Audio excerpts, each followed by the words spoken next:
இன்றைய தியானம் உறக்கம்.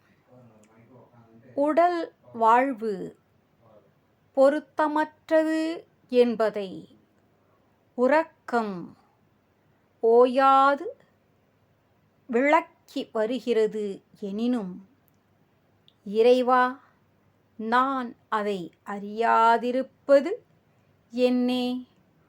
உலகப் பற்றுடையாருக்கு நல்ல உறக்கம் கிடையாது.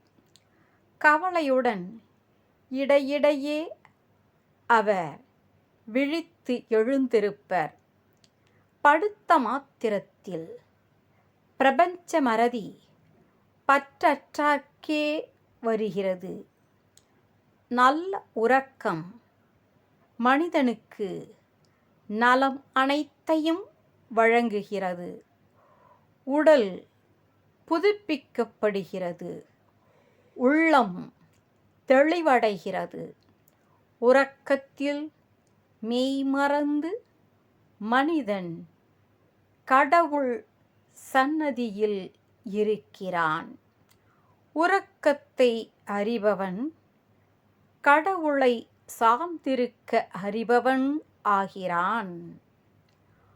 உறங்குவது போலும் சாக்காடு, உறங்கி விழிப்பது போலும் பிறப்பு. திருச்சிற்றம்பலம்.